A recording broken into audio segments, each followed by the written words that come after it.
So there's this one magic phrase that immediately stops all arguments, immediately creates goodwill, and immediately makes the other person want to actually listen to you. Hey guys, what's up? And welcome back to Mental Fitness with Neha, the workout for your mind. In this part, we're going to look at how to win people to your way of thinking and how to actually persuade people to what you want them to do. This is not my advice. This is from Dale Carnegie's book, How to Win Friends and Influence People.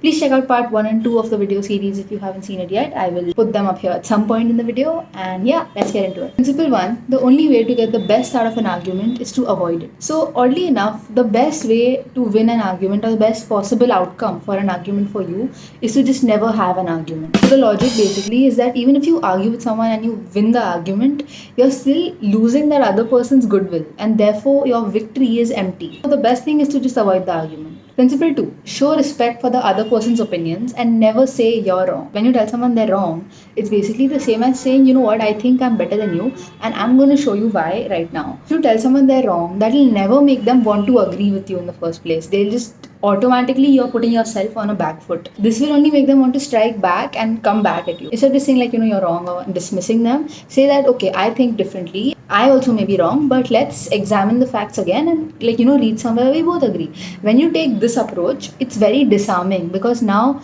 they don't have that immediate hostility towards us to strike back at us. And if you have this reasonable and understanding attitude, it hopefully will also inspire your opponent to be reasonable and not just try to defend their point of view and just be open about it. Often it's not the point that the other person's trying to defend, but it's their ego. And if you take care of their ego first and make sure that you're not disrespecting them, then they're more likely to agree with your point of view because they don't want to protect the point so much. They're fine if you all can reach the same result in a different manner, but it's their ego and their integrity that they want to protect. And telling someone they're wrong is just dismissing them, belittling them, and that will never get them to agree with you. So let's not tell people they're wrong.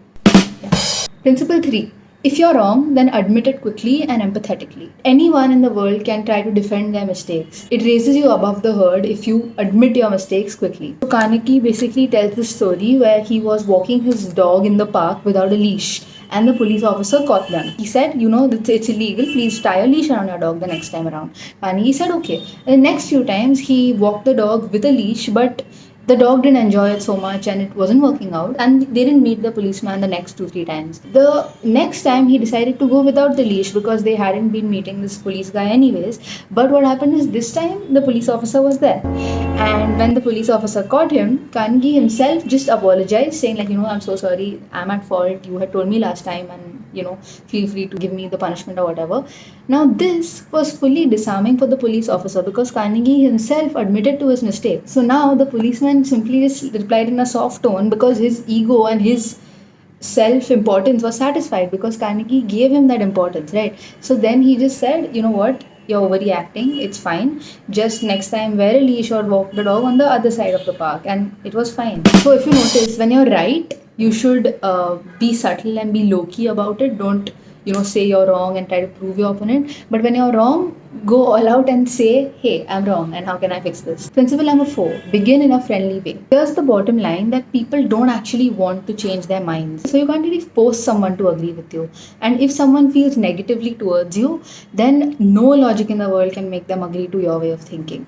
But if you take a more gentle and friendly approach, they may be persuaded to do so. So even if you know you're 100% right, say things like, so I think this might be worth considering, or, I trust that you won't lose sight of these arguments, and just be friendly and don't approach the argument in an attacking sort of manner because that puts the other person on the defensive. And if they don't like you and if they're feeling negatively towards you, if their self-esteem is feeling threatened by you, then no logic in the world will ever make them agree with you, because then it's not about the argument anymore, it's about their integrity and their self-esteem. Principle number 5, get the other person saying yes immediately. Okay, let's understand this. So when you're discussing something with someone, don't start with things that you disagree with. Start with questions and bring up points on which you'll get the answer as yes. So the key basically is to stop your opponent from saying no in the first place, because once they say no, all their pride and self-esteem rests on staying consistent with that no which they said earlier. They might want to agree with you, they'll want to also stick to the no which they said earlier. So point being, get them to say yes. So as you keep getting yeses, the opponent is more likely to want to stick to their yes and therefore more likely to agree with your point of view. Principle number 6, let the other person do a great deal of the talking. Here's the thing, we should let other people talk themselves out. Let them finish talking. We often have a tendency to interrupt people and hey, the same thing happened to me, this, that. But when someone has so many of their own ideas in their head, they don't want to listen to you. So first, fully listen and fully hear them out. What happens when you let the other person talk about them is that their desire to feel important, which is one of the most fundamental human desires, which I've covered in video 1, is fulfilled, and therefore they're more likely to feel good about themselves and then eventually listen to you. Okay, principle number 7. So tell me this, don't you feel much better about an idea when you feel you've come up with it yourself versus if someone tells you, hey, just go do this? Isn't it so much more fulfilling when your idea is your own? Basically, according to Dale Carnegie, no one likes being told what to do. No one likes to feel they're doing it because someone told them. They like to feel they're doing it because they want to do it. So when you're trying to convince someone to your way of thinking, basically gently guide them there. Take them halfway and let them see the idea to completion themselves. So then they'll feel they came up with the idea and they're much more likely to want to do it. In the book, Dale Carnegie talks about this guy called Mr. Wesson, and he makes sketches for a design studio. And he's trying to get one of New York's leading stylists to actually buy his designs. And he fails hundreds of times. He keeps giving sketches, that guy keeps rejecting it. So one day what he did is that he took several of his incomplete sketches to the stylist and said, okay, so what do you think we should add to these sketches to make them useful to you? And the stylist offered his suggestions and he basically completed it according to exactly as to what the stylist wanted. And all his sketches were accepted. The school of thought here is that basically if we only care about the results, which is in this case the artist buying the sketches, then why does it matter who gets the credit? Bottom line, let the other person think that it's their idea, and this works in business, politics, and everywhere basically. Principle 8. Try to honestly see things from the other person's point of view. So here's the thing, the other person might be wrong, but don't tell them they're wrong. Try to honestly see the opinion from their point of view. Step into their shoes and think, okay, if I were this person, why would I think this way? Like genuinely try to understand them. According to Carnegie, success in dealing with people lies in the ability to see the situation from their point of view. So basically start the conversation by saying what you would want to hear if you were the listener, and just start off with accepting the viewpoint of the other person. You don't have to agree with it. So next time you need to convince someone about something, don't give them your point of view, like do this for me because this. See it from their point of view instead and try to think why would they want to do this. Point being, try honestly to see things from the other person's point of view. Principle 9. Be sympathetic with the other person's ideas and desires. So there's this one magic phrase that immediately stops all arguments, immediately creates goodwill, and immediately makes the other person want to actually listen to you. What is it? I don't blame you one bit for feeling the way you do, and if I were you, I would feel the exact same way. You say this and watch the other person completely relax. And the thing is, you don't have to be fake when you're saying this. If you were the other person, you would feel this way. So you can say this phrase with 100% sincerity and stop all arguments. Everyone basically wants to be understood, have their troubles and their opinions recognized. So when you sympathize with the other person's point of view, they too will start sympathizing with your point of view, and then you're more likely to persuade them. Principle number 10, appeal to the nobler motives. Here's the thing, a person usually has two reasons for doing something.